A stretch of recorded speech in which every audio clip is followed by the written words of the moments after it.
अब ये जो डिसिप्लिन जिसके आवाज से बात कर रहे हैं वो हमारे में इंटरनल डिसिप्लिन नहीं है, वरना हम ये काम पहले कर चुके होते। अब आईएमएफ ने कहा है कि ये करो नहीं तो पैसा नहीं मिलेगा। अच्छा, अब वो ये भी नहीं कह रहे जो पहले कहते रहे कि ठीक है ये पैसे ले लो फिर कर लेना, अब वो कह रहे नहीं पहले करो फिर पैसा मिलेगा, which is the correct term I think is front loading, कि वो कह रहे हैं पहले ये काम करो। ये ठीक है ना, हमारे लिए होना चाहिए ये। पहले तो आपसे रिक्वेस्ट करनी है, आपने शुरू में कहा था देखिए हर गवर्नमेंट अपनी स्किन करती है, से स्पिन को खेलती है, हाथ जोड़े में क्रिकेट की कोई टर्म ना यूज कीजिएगा अगले हमारी बात आज जो इंडिया पाकिस्तान के मैच में जो इन्होंने हमें जिल्लत दिखाई है ना इस टीम ने, इनको तो शर्म नहीं आती, तो मैं तो तौबा कर ली है। तो अच्छा उस पे स्पिन वो गप क्या चल रही है ना कि जी अगर हम अमेरिका से हार जाते क्रिकेट की बात जाते तो मैं आईएमएफ पैसे ना देता।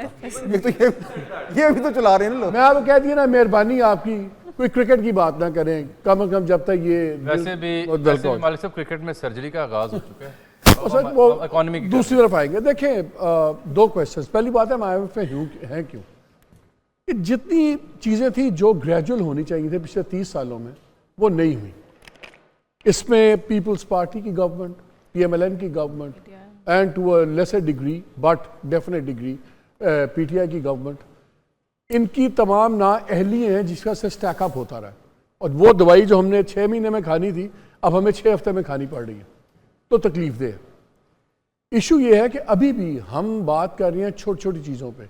मेरा ख्याल है आपको बड़ी स्ट्रक्चरल चेंजेस अगर नहीं होंगी तो बजट में कुछ नहीं होगा, वही थोड़ी बहुत लेपा लोपी होगी। फॉर एग्जांपल जो आपका एनएफसी अवार्ड है 57.8% सूबे ले जाते हैं, पीछे कोई पैसा नहीं बचता, इसको वापस लाना होगा 45-48% पे, जो ये नहीं लाएंगे। सूबों को इजाज़त दें आईनी तौर पर अपना डेट खुद रेज करें।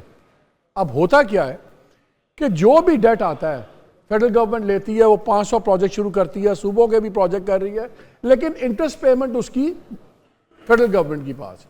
अब हर किस्म का जो डेट है, अगर आपने एनर्जी के कारखाने लगाए हुए हैं वो लगे हुए पंजाब में हैं, या डैम आपने लेके बनाया, डैम जो है वो केपी में है, केपी उसकी रॉयल्टी मांगता है, लेकिन उसके ऊपर जितना फाइनेंसिंग है वर्ल्ड बैंक की या दूसरों की वो उधार दे रहा है जनाब, इंटरेस्ट प्योरली आपका फेडरल गवर्नमेंट का, रॉयल्टीज और बाकी खांचे वो सारे प्रोविंशियल गवर्नमेंट्स के। ये तो हमारे स्ट्रक्चरल फ्लॉज हैं, इनको भी ठीक करना होगा। अच्छा इसी पे जरा वाला इशू जो है how important it is, it is of critical important. Structural पे आ जाना, अमेंडमेंट से क्या ताल्लुक है? नहीं मैं यहीं पे एक इंटरजेक्शन देखें, you are absolutely right, structural reform करने और आईएमएफ भी कह रहा है कि ये करो। अब यहां पे आता है द क्राइसिस ऑफ लीडरशिप। अब देखें ना, जब हम बात करते हैं एनएफसी फार्मूला की जो आपने बात की, और एक बॉडी ऑफ ओपिनियन है जिसको by the way doctor Miftah Ismail lead करते हैं, वो कहते हैं एनएफसी को आपने रीडू करना है, लेकिन उसका जवाब क्या है कि जी सूबे नहीं मानेंगे। पीपल्स पार्टी ने कह दिया है अनएक्सेप्टेबल, सो दैट मीन्स कि वो ऑलरेडी ऑफ द टेबल हो गया है पॉलिटिकली, अनलेस ये कि सियासी जमातों में इसमें रोल प्ले करना पड़ेगा। एक पॉइंट फॉर्म 47 इनके वाले से जो फॉर्म 47 पे गवर्नमेंट बनवा सकते हैं ना, वो 47 वालों से मनवा भी सकते हैं। हाँ अब देखिए ना, अल्टीमेटली मैं इलाज है, हर चीज का इलाज है। ये हमने कैसे, अगर एनएफसी चेंज होना है, एक सेकंड होते हुए कैसे कर सकते हैं? अगर एनएफसी चेंज होना है तो हमने बॉयज को लाना है, अगर एग्रीकल्चर पे टैक्स लगना है तो वो कहते हैं सूबे नहीं मानते। तो वो जो क्रिटिकल चीजें करनी, world is run by big boys, वो पॉलिटिकल लीडरशिप इतनी मान रही। सर मैं वही अर्ज कर रहा हूँ, 18वीं तरमीम की होते हुए आप एनएफसी को कैसे छेड़ सकते हैं? वही कह रहा हूँ, उसके लिए आपको 2/3 चाहिए ना, वो तकरीबन होने के उसके लिए आपको सारे स्टेक होल्डर्स को साथ लाना है। नहीं यही है ना डेमोक्रेसी। बात अभी हम कर रहे हैं कि स्ट्रक्चरल रिफॉर्म्स कौन सी चाहिए। देखें अभी बात हो रही थी एग्जेम्पशंस की, अभी बात हो रही थी, हम पहले पार्ट में बात कर रहे थे टारगेटेड सब्सिडीज पे आईएमएफ को कोई प्रॉब्लम नहीं है, और हम ऑब्सेस हो गए हुए डॉलर की कीमत के साथ। देखिए मेरा ख्याल है अगर आपकी इंपोर्ट्स भी बढ़ती हैं और उससे आपकी इन्फ्लेशन भी कह लें, डॉलर प्राइस की बात कर लें, मांग बढ़ेगा, अगर उसका and result greater dollar earning में है, ग्रेटर एक्सपोर्ट्स में है, तो कोई बुराई नहीं। सारी दुनिया क्रेडिट पे चलती है। चाइना जैसा मुल्क भी डेट, उसका नेशनल डेट उसका भी है, अमेरिका का भी है, सबका है। बात यह है कि आपके डेट की नेचर क्या है। Is it a production led oriented debt, या आप उसको लेके पार्क्स बना रहे हैं, या आप कोई हाउसिंग स्कीम बना रहे हैं, या उसको आप एक्सपोर्ट लेड इकोनॉमी की तरफ लेके जा रहे हैं। सो डेट से नहीं डरना चाहिए। Debt is not a four letter word, लेकिन अ फोर लेटर अगर हमने but how you do it, अगर हमने बिजनेस एज यूजुअल से हटना है खालिद खोकर साहब, हर बार यही कहता है ना कि देखें ये तो हम कब से सुन रहे हैं, ये मुश्किल फैसले नहीं करते, इसलिए हुकूमत, और मालिक साहब ठीक कह रहे हैं कि जी अपनी हुकूमत खुद क्या जो है वो अपने ऊपर किस तरीके से वो सख्ती डाल सकती है। दो चीज़ों पे हमेशा जो है वो हर बंदा बात करता है। एक कहता है जी रिटेल पे टैक्स लगाएं, फाइनेंस वाले ये कह रहे हैं कि जी रिटेल पे टैक्स नहीं लगा तो हमारे रेवेन्यूज़ नहीं हो सकते, लेकिन क्यों नहीं लगता? क्योंकि पॉलिटिकल विल नहीं है। अब ये किसका फेलियर है? हुकूमतों का है। दूसरा कहते हैं एग्रीकल्चर पर टैक्स लगाएं, लेकिन उसका जवाब ही होता है जी सूबे नहीं मानते, हम क्या करें?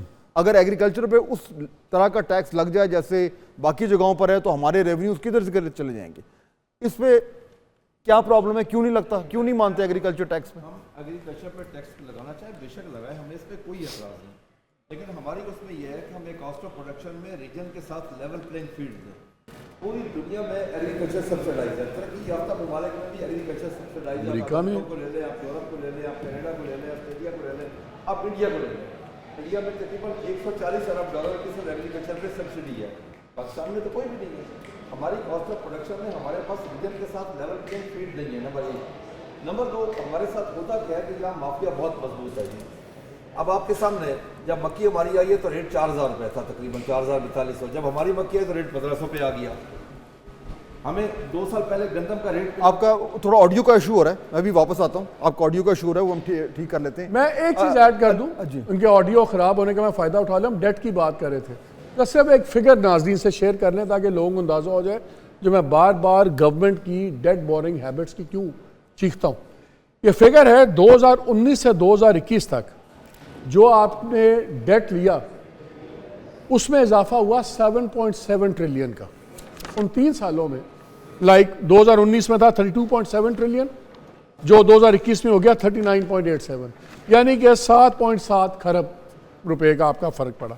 अब 2021 से 24 में आ जाए, उसका जो फर्क पड़ा अगले 3 सालों में 27.7 खरब। पहले 3 सालों में फर्क था 7 ट्रिलियन और वो बन गया 27 ट्रिलियन। जो आपका इंटरेस्ट पेमेंट थी, ये मैं रिपोर्ट पढ़ रहा हूं मिड ईयर 24 की, it was up by, interest payment was up by 64% इजाफा पहले 6 महीनों में, 64%, 2.57 ट्रिलियन से 4.22। अब जब गवर्नमेंट साल में 300 टाइम्स आके अपना कर्ज लेना बढ़ाएगी, आप उल्टे हो जाए सीधे हो जाए, आप मेरे इनकी इसका मेजर चंक कहा गया। मालिक साहब ये बता दें, कार्टून्स में दिखाते हैं ना बंदा उल्टा करके, मालिक साहब जेब में से चीजें गिर रही हैं। अब लोगों को आप उल्टा भी लगा लेंगे जब तक ये अपनी मालिक साहब नहीं कम करेंगे। सर इसका मेजर चंक इस डेट का कहां पे लगा, जरा ये भी बता दें सर। हुकूमत की एक्सपेंडिचर्स पे लगा होगा सर, वो जो अवॉइडेबल है वो एक्सपेंडिचर सर, खास तौर पे आपकी एनर्जी। अब आपको आईएमएफ ये तो नहीं कह रहा कि आप वो 500 अरब के लॉसेस ना करें जो आपको बिजली की थेफ्ट में हो रहे हैं या लाइन लॉसेस की मद में हो रहे हैं। फिर वो 18 अरब की सर जो मरात है खाली, जो को हम भी इस पर बहुत दफ़ा बात कर चुके हुए हैं, जो कि मरात याफ्ता तबके को दी जा रही हैं, वो रिड्यूस की जा सकती हैं सर। वो आईएमएफ, जो अभी आपने सवाल सर इनसे किया था, आईएमएफ हमें माइक्रो लेवल पर डिक्टेट नहीं करता है, वैसे जितना हमने पढ़ा है वो मैक्रो लेवल पर डिक्टेट कर रहा है, वो कह रहा है रेवेन्यू बढ़ाओ अपना और सब्सिडी जहां पे कम हो सकती है करो। हम कट करना शुरू कर देते हैं अवामी जितनी फैसिलिटीज हैं उन पर, और वो जितना भी एक्सपेंडिचर हुकूमत कर रही है अब तक अपना, सर वो सिक यूनिट्स पे क्यों नहीं काम होता? क्यों नहीं आप उनसे जान छुड़वाते? जिनको बहुत पहले बंद हो जाना चाहिए था उनको आप बंद नहीं कर रहे हैं। तो ये जो कर्जा लेते हैं डेट सर्विसिंग में निकल जाता है आधा, उससे जो बाकी बच जाता है सर। अब तरक्की याफ्ता जो कह लें कि तरक्याती कामों पर तो लगता नहीं है सर, बाकी जो बह गया वो चला गया आपके। इसमें 2 चीज